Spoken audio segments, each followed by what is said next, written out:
it's the last Torah portion of the cycle. Yeah, I know. Where did that year go? Looking back over this past year since we began the Torah cycle, the events, of course, of October 7th, yesterday was the anniversary of that date. Today, October 8th, as I sit down, and everything that's going on has been beyond words, I believe. As I'm recording, there's a hurricane that's coming into the coast of Florida. Just one of many things that are happening in the world today. And so what do?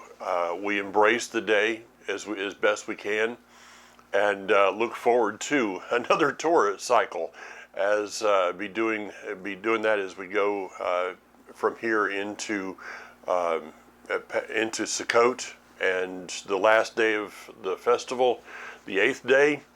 I can tell you, I'm not looking forward to that day. Yesterday was one filled with emotion, and I don't think that is going to come close to what the emotion of the 8th day of Sukkot may be this year. Before we get into the Torah cycle, or the Torah portion this week of the blessing, as many of you know, I have, of course, disagreements with some of the traditions of Judaism.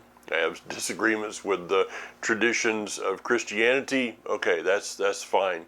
But there is one that, though I may look at Yom Kippur a little different than my brothers and sisters my Jewish brothers and sisters do, there's a tradition that goes forth, will be going forth in these coming days, and that is that broadcasters, radio, television, various ones, people will call their friends and say, if I have done anything that has wronged you in this past year, please forgive me.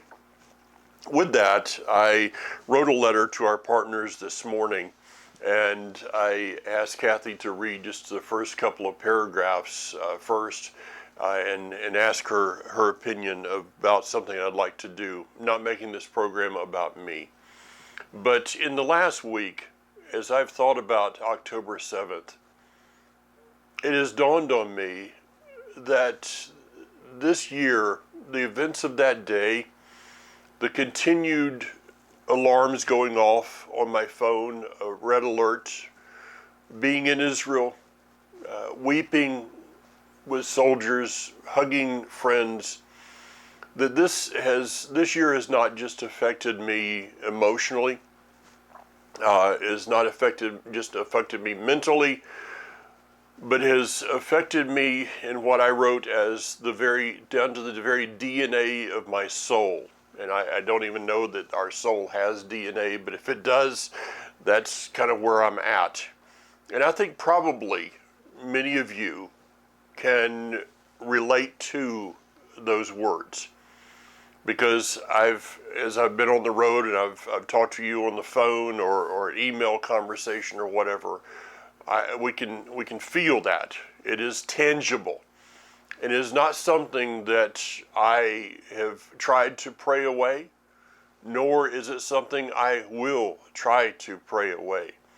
Because I believe that in these days, that the Almighty, though Psalms 2 may say he sits in the heavens and laughs, it's not a laughter of joy. It is, there is a grieving that is happening, I believe, in the spiritual realm around us. And those of us that hopefully, prayerfully, are connected to that realm, in fact, many times probably more connected to that realm than we are to this one, we are feeling that grieving. And I am all too aware of how that has affected me in relationships. It's affected me in communications. I was thinking about yesterday, I probably do well over 250 programs and speaking engagements per year. I've never felt I was the most qualified fact, I've never sat down and actually felt like that when I look at a microphone or stand up in front of people, I've never felt one day that I was in any way qualified to do what I've been called to do. Make mistakes. I'm one that is known for not beating around the bush, instead probably beating the bush and then coming back and mowing it down. The reason is because I desire with everything that I have for you to be the person that the Creator, that the Father created you to be. And that at times, I think sometimes my calling is to challenge that. And I don't always do it well.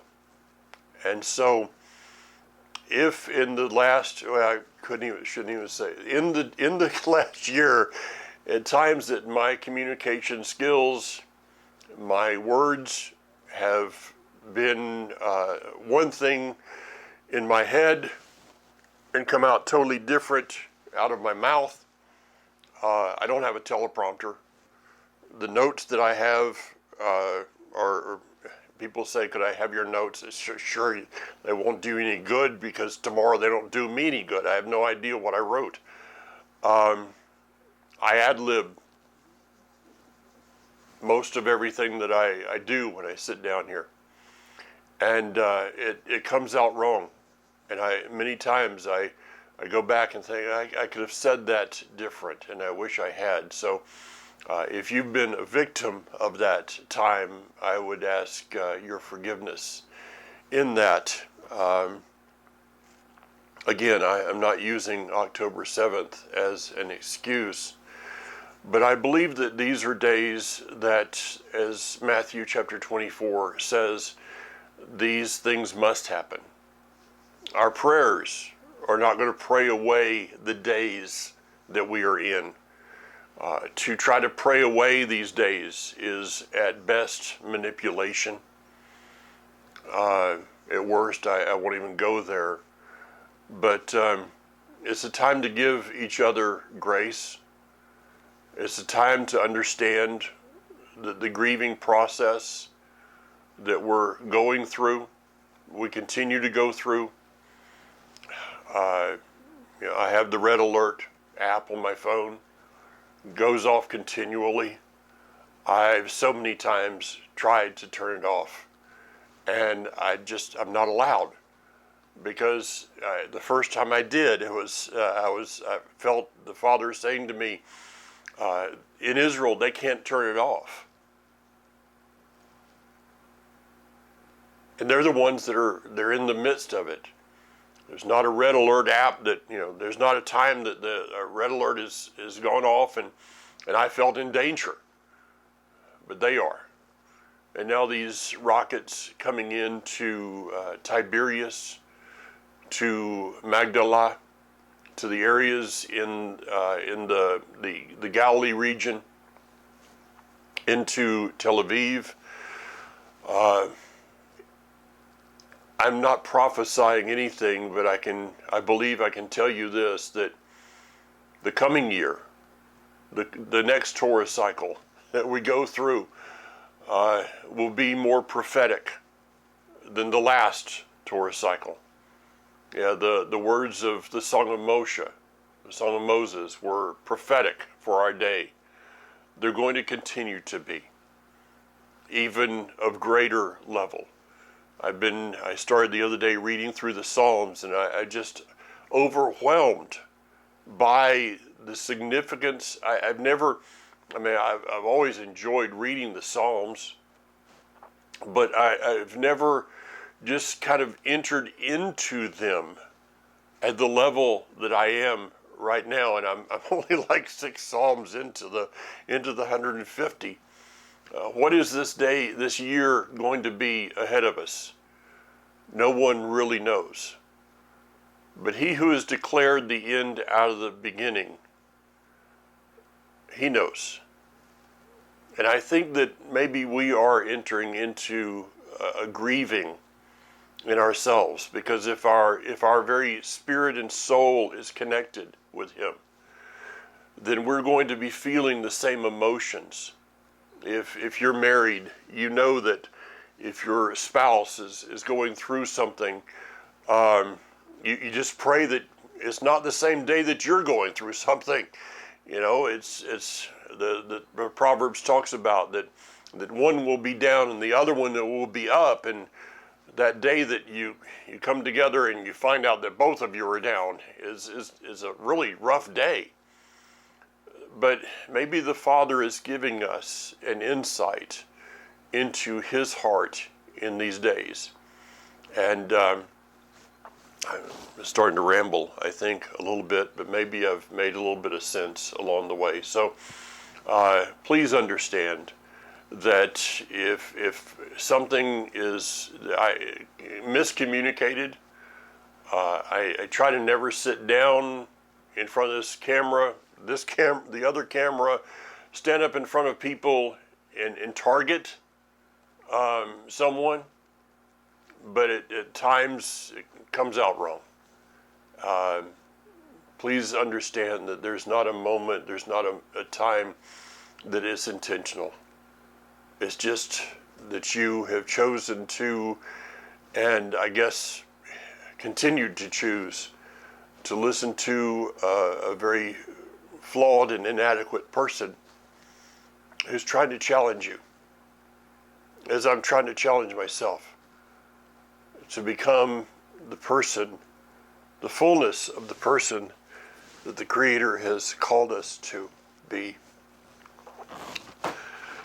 Deuteronomy chapter 33, verse 1, this is the blessing that Moshe, the man of Elohim, spoke over the people of Israel before his death. Deuteronomy tells us earlier, as Moshe began this, he says, I am speaking to you who are in front of me and to those who are not here today. He was speaking to those that were in the loins of Reuben, of Gad, of Asher, of Naphtali, of the sons of Joseph. He was speaking not only to the people that were there in front of him, but he was speaking to a generations yet to come, and a generation that maybe, I don't know, because we're not there yet, a generation that will be known as the last generation of this age, and that will enter into and establish the first generation of the age of the millennium. And so these words that he's speaking over these 12 tribes, these 12 boys, these are words that are spoken to us today. In the New Jerusalem. Wow. The new Jerusalem that has come down from the heavens.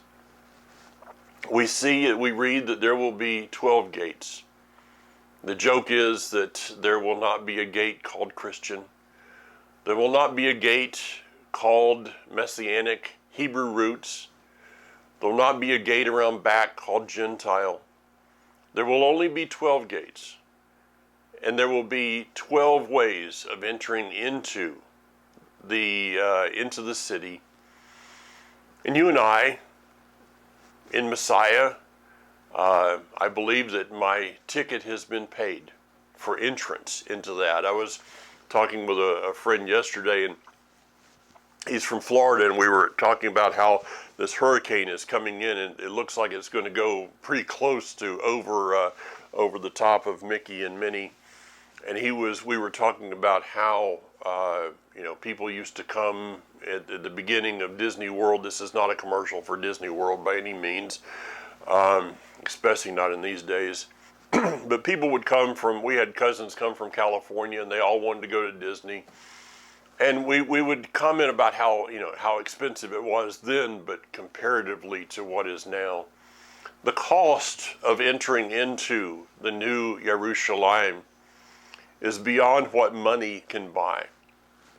There is no possession upon this earth that can buy your entrance into the New Jerusalem. It is only that the entrance fee was paid by the blood shed on one I believe to be Mashiach ben Yosef, Yeshua, the Netzer, and one who will return as Mashiach ben David.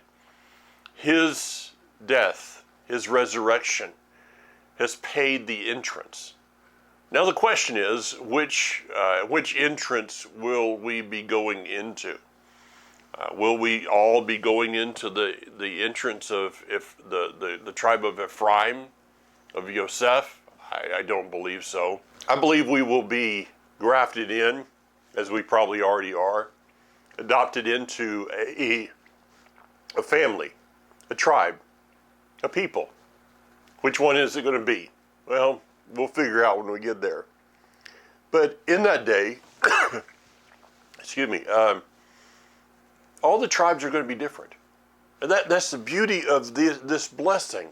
You know, one chapter here of these blessings regarding these tribes, and they're all different. Each one has its very unique attributes. Each one has its failures. Each one has its positive and negative traits. And that's kind of how we are today. But each of us, whether you have tendencies toward compromise of Reuben, or the happiness of an Asher, whichever one it is, the man of war as a Gad, the judgment of Dan, each one has these different attributes, and when we come together as one, it is as if we are entering into that New Jerusalem and into the presence of the Messiah himself. And these blessings are spoken over each of us. I have, many years ago, this is coming up on over 10 years ago.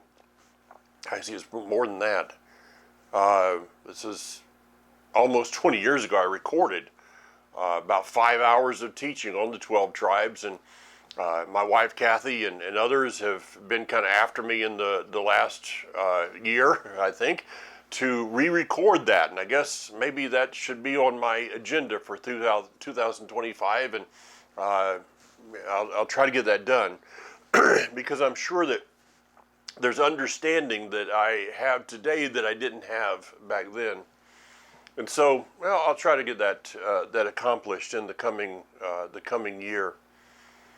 But understand that today, you and I are different. Yeah, we're different. I got that. But no, we're different than each other.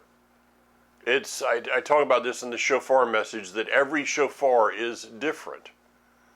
Every piece of pita bread, every piece of bread that was on the table of showbread was different. It was unique. Its markings were different. You can go and, I've had challah bread from I don't know how many people, and it's different. Some are a little drier, some are a little moister, some have, every loaf. Every single loaf of challah bread, you take the same ingredients, but it's a little bit different. And we need to learn to embrace our differences. That we're going to see Scripture different. That is baked into the Word, all right? If the Word is bread, the ability for us to have a different view of something. That's why I said I may differ with my Jewish brothers and sisters on some things regarding the Word, but it's still the same loaf here that we're looking at, and the same loaf that we're enjoying, that we're tasting of. And He, the Almighty, put those things into the loaf so that we would have an opportunity. You've heard me say this. We would have an opportunity either to divide or to unite. to, yeah, we could argue, but what happens at the end of the argument? Do we reject each other? Or do we embrace that we're seeing it different? This year, there's, again, hot debate over calendar issues. I choose to not go there. Even I put out the new moon report the other day, and I got different emails of, well, when is it seen so we can start Yom Teruah? And I'm like, I've got a disclaimer on there that when I put out the new moon report that was seen in Israel, this is not about a calendar. It's just a simple fact that it was seen in Israel. To try to focus ourselves every month on where home is. And so somebody may be doing their calendar different, but I'm just thankful that they're doing it. And one day, somebody's going to be right. It would be wonderful if it was me, but I kind of doubt it. Seriously, I kind of doubt that I'm, that I got the right one, but I'm not going to argue about it. I'm not going to put out a video against my brother or sister. The Father, as Jeremiah says, I will bring you back, and as I do, I will correct you. Consider that when the children correct each other in a family, that's called chaos. In the proper order, it is the parents who correct the children. The children are not called to correct each other. That causes anger. That causes bitterness. That causes confusion. That causes what we see today. So let's not enter into that. The verses start with verse 3. Yud-Heh-Vav-Heh came from Sinai, from Seir he dawned on his people, shone forth from Mount Paran. And with him were myriads of holy ones at his right hand, with a fiery law for them. He truly loves the people. All his holy ones are at his hand, or in your hand, sitting at your feet. That word that is love there is an interesting word. You can go on to Blue Letter Bible or various places and you can look at this word. You have to go back into a couple of roots of it. But it's the only time in all of Scripture that this exact word is used for the word love. It's the only time it's ever used, period. And it is a different kind of love. It's called a fervent love, but the root words have the idea of hiding something. I've heard through the years the different levels of love. This is normally spoken of through the Greek language of agape and eros, and I can't remember the other one. My Greek is worse than my Hebrew, and I'm going to probably keep it that way. But these three different kinds of love. We say love, and you can love your spouse, you can love chocolate cake. You can, love a television program. It's all, your favorite jelly on your peanut butter and jelly sandwich. I love strawberry jelly. Okay, whatever. But it's a different kind of love. But then, when we really consider that describing love, how do you really describe that? The world has no clue today how to describe love. They've got it really mixed up. But there's a love that cannot be described by a language. I'm not just talking about the English language. Even the word love cannot be, there's a kind of love that cannot be described even in Hebrew or any other language. It is it is something that is hidden away from us that we as human beings, we as fallen human beings today, cannot understand. When we see him, when we stand before him, that first Yom Kippur, there will be a revelation of his love, that if he gave that to us today in our fallen nature, I think that's one of the reasons for the renewed body, whatever that thing looks like. Okay, people are like, well, I'm not going to have arthritis. I'm not going to have that. No, that's insignificant here. There is a need for a renewed body, soul, spirit of mankind that is not in its fallen nature, so that it will be able to handle the revelation of the one who created it. In our current state, if he was to give us the revelation of who he is, the very molecules of our being would explode. Words cannot express the love that he has for you and I at this very moment. And with that, he has given us an inheritance. It says, they receive your instruction. The Torah Moshe commanded us as an inheritance for the community of Yaakov. There are two inheritances that we have been given in Scripture. There is the words of Scripture. It says the Torah of Moshe is your inheritance. The other one, I think is the one that we normally go to first, is the land. The land of Israel is given to us as an inheritance. But today, what have people done with our inheritance? It's kind of like, consider that someone you know dies, and you know that they had a house in, on some island somewhere, a beach house or a mountain house or a lake house, and it was, you had been there before, and it was the most beautiful thing you'd ever seen.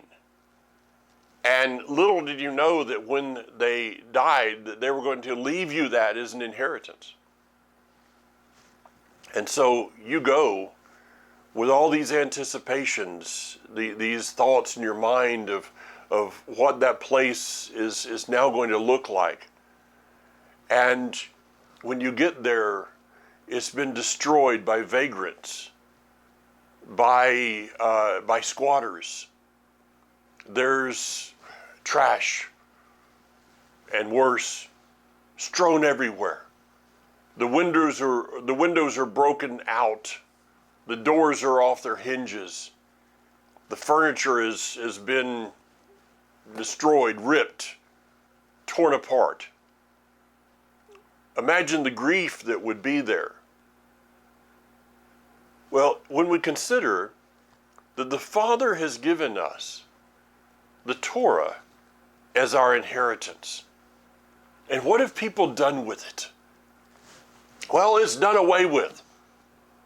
Or they have, as Matthew chapter 7 says, they've done violence, which is actually a quote from Ezekiel. They've done violence to your Torah. No wonder in Psalm 119, David, you want a psalm that will just, I think, affect your very being. In Psalm 119, verse 136, David says this, rivers of tears flow down from my eyes because they do not observe your Torah. Rivers of tears flow down my eyes because they don't observe your Torah. If you stood there in front of that mansion on the beach house, and it's been desecrated, what would you do? You would cry over it. Because of the house? Because of the property? No. It would be because of the love that you experienced from that person that had given you this inheritance. the love that they'd expressed for that they were giving you a part of themselves. And because of that, you would weep over the fact of its desecration. The other inheritance, of course, is given to us as the land. As we enter into the time, this Shabbat is Yom Kippur. I'm watching, excuse me, as I'm looking at my phone, red alert going off. I want to read to you the psalm that I believe is connected to the time of Sukkot. And it is this, in Psalm 137. I'm just going to read the whole psalm. By the rivers of Babylon we sat and wept as we remembered Zion. We had hung up our lyres on the willows that were there. When those who had taken us captive asked us to sing them a song, our tormentors demanded joy from us. Sing us one of the songs from Zion. How can we sing a song about Yud-Heh-Vav-Heh here on foreign soil? If I forget you, Yerushalayim, may my right hand wither away. May my tongue stick to the roof of my mouth if I fail to remember you. If I fail to count Yerushalayim the greatest of all my joys. Remember Yud-Heh-Vav-Heh against the people of Edom. The day of Yerushalayim's fall, how they cried, tear it down, raze it to the ground. Daughter of Babylon, you will be destroyed. A blessing on anyone who pays you back for the way that you treated us. A blessing on anyone who seizes your babies and smashes them against a rock. Pretty rough there on those last couple of verses. Something just struck me as I read this. Like I said, I don't have a teleprompter. It says, when those who had taken us captive, there will be those who last year celebrated Sukkot in the towns and reminded our son Daniel bought us all of Life Assembly, bought us we had a tasting at Shabbat service, and then gave us all a bottle of Saigot Winery. The Saigot Winery is produced a commemorative bottle of wine, 10-7. And it has the names of the communities that were affected there outside of Gaza. You can go on to kosherwine.com and order Saigot, P-S-A-G-O-T. Look under 10-7. It's pricey. It's $35 a bottle. I think it is. Yeah, $35 a bottle plus shipping.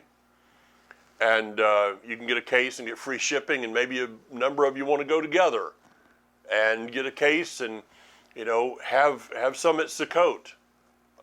Have some to commemorate. Put a bottle on the somewhere in your house as a reminder of this. There were people last year in these communities that were celebrating Sukkot. Maybe they had a bottle of wine from Saigot or Herbrakah or somewhere. Little did they know that in just hours they would be the captives, the hostages that were taken on that dreadful day. And this Psalm 137, talks about the captives. There will be those, unless a miracle, Bezrat Hashem, God willing with His help, unless a miracle happens between now and just a few days from now, there'll be those that celebrated Sukkot in their homes last year and will be hopefully able to at least remember what day it is. It would be just like the Hamas captives, to remind them of the days. Oh yeah, by the way, you're here. and it's the first day of that festival of yours, Sukkot. It would be just like them to do that. There probably hasn't been a day that any of them have gone through that they have not remembered Yerushalayim. They have prayed for that all of Israel will be echad. I'm not going to go into the tribes. As I said, I'm going to try to do that in the coming year. But I want to go to the last chapter of Deuteronomy, chapter 34. And it says, Moshe was 120 years old, verse 7, when he died, with eyes undimmed and vigor undiminished. The people of Israel mourned Moshe on the plains of Moab for 30 days. After this, the days of crying and mourning for Moshe ended. Yehoshua, the son of Nun, was full of the spirit of wisdom, for Moshe had laid his hands on him, and the people of Israel heeded him and did what Yudhe-Vavhe had ordered Moshe. Since that time, there has not arisen in Israel a prophet like Moshe, whom Adonai, Yudhe-Vavhe, knew face to face, panim la panim. What signs and wonders Yudhe-Vavhe sent him to perform in the land of Egypt upon Pharaoh, all the servants and all the lands, all his lands. What might was in his hand. What great terror he invoked before the eyes of all of Israel. Before his death, the verse before it says this in verse 5, so Moshe, the servant of Yudhe-Vavhe, died there in the land of Moshe. I'm sorry, I need to go up a verse. Adonai said to him, this is the land. This is verse 4.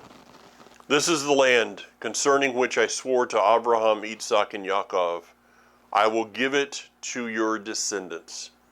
I have let you see it with your eyes, but you will not cross over there. The last words that he gave to Moshe is this, my promise will come true. Your descendants. And he wasn't just speaking of those who were in front of him. He was speaking of us. Will inherit this land. And again, Moshe was not confused over the word this. He did not say, oh, you mean a land 7,000 miles to the west of it. No, he didn't mean that. He meant this land that Moshe, you're looking at today. I am going to give that to you and your descendants. But in order for that to happen, there had to be a page turn. And that page turn was called the death of Moshe. At 120 years old, full of life, the scripture says, he handed over the baton to Joshua. I wonder if in today, as we're walking through these days, there had to be those that died in the wilderness. There had to come a day in which the last person would die in the wilderness. And that last person was Moshe. Will we see that again? I don't know. We'll have to figure that one out. I'm not going to go in depth in that. I'm just going to let you kind of take that thought and run with it as you may or may not want to do. So, the page turn is to these words. In Joshua chapter 1, starting in verse 6, be strong, be bold. For you will cause this people to inherit the land I swore to your fathers I would give them. Only be strong and very bold in taking care to follow, or as the Hebrew would say, pursue, all the Torah which Moshe my servant ordered you to follow. Do not turn from it either to the right or to the left. Then you will succeed wherever you go. Yes, keep this book of the Torah on your lips. Meditate on it day and night, so that you will take care to act according to everything written in it. Then your undertakings will prosper, and you will succeed. Haven't I ordered you? Be strong, be bold. So don't be afraid or downhearted, because Yud-Heh-Vav-Heh your Elohim is with you wherever you go. The words given to Joshua over and over again. He was told, be strong, be bold, don't be afraid, don't be downhearted. You know, you don't tell somebody that's strong and bold and not afraid and not downhearted to be those things. You tell somebody that is weak in themselves, is not real bold in their own being, is at times afraid, and at times can be depressed and downhearted. You tell that person those things. And it's evident in my thinking that because Moshe said that to Joshua, and then the Almighty says that to Joshua more than one time, that Joshua probably was not the strongest person. Joshua was maybe not the person that felt to be the best equipped for the job. But he was the one that the Father called to do the job. So as you look in your mirror, as we come to the end of the Torah cycle this year, and as far as I know, start in a couple of weeks in Bereshit, Genesis 1:1 again. As you look in your mirror, I'd like you to consider this. Probably something I've said this numerous times, but I want you to really, really consider this. You did not choose when you would be alive. Nobody, no one in 6,000 years chose when they were going to be alive. Adam, it was all of a sudden like, wow, I'm here. You know, there's a day in which you came into this earth, you were alive. That's obvious, because you're still listening to me. But you weren't even aware of your being. You weren't aware that you were alive. It takes time to even come to the place of awareness of the fact that I am alive. A baby, I don't know how aware they are. You know, they're aware of a couple things. Number one is I'm hungry, and number two is something needs to happen here. Something needs to be changed. It's about all they're aware of. They're aware of pain. They then learn to be aware of happiness and emotions and all of these things, and then they become aware of life. But the hardest thing, and this comes out of the book, my book, what is it? Okay, Pursuit of Purpose, couldn't get the first word. Pursuit, yeah, that's a good word for us out of Joshua. Pursuit of Purpose. It is a tragic thing to be alive and know not why. The vast majority of people will go through their lives having never figured out why they took their first breath. You and I are on a quest to figure out why we're alive. Hopefully, that's part of your quest. The truth is that you being alive today, again to quote Dr. Miles Monroe, you being alive today is proof that there is something in you that the world needs. Should be scary. There's something in you that is proof that you being alive, there is something that there is proof that the world needs you. Because he doesn't do anything by chance. I don't know why there's a mosquito. One day he'll tell us. I don't know. We need to embrace the fact that he has put us here in this day. There is a purpose for each of us. There's a calling for each of us. And if you join in and you relate to the words that were spoken to Joshua, that I need to be strong. I need to be strengthened. I need to be bold. I need to not be afraid. I need to not be downhearted over things that are going on today. You're in pretty good company. I think there's a lot of us that feel that. And so when I write a letter, the last thing I say is be bold. When I do these videos, this specific one, I end every one with be bold. Why? Because I know a lot of you need to be reminded to be bold. As the song Gratitude says, a song that Daniel, probably one of his favorites, is one of mine, there's a lion inside of you. And that's a scriptural thing. There's a lion inside of you. If you have come to faith in Yeshua as Mashiach ben Yosef, believe that he is returning as Mashiach ben David, the lion of the tribe of Judah, then it is a fact. It is a fact. There's a lion inside of you. So with that, Hazak, Venit Hazak. Be bold, and let us be strengthened. Shabbat Shalom, Shabbat Tov. Chag Sameach. Have a blessed, prosperous coming week, coming into Sukkot. May your Sukkot be filled with His presence. Bezrat Hashem. God willing. See you again next week.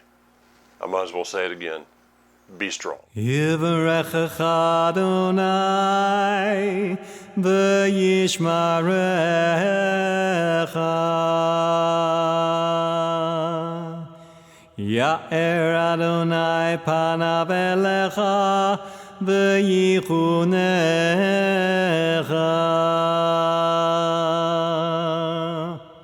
Yisa Adonai panav elecha v'yasem lecha shalom.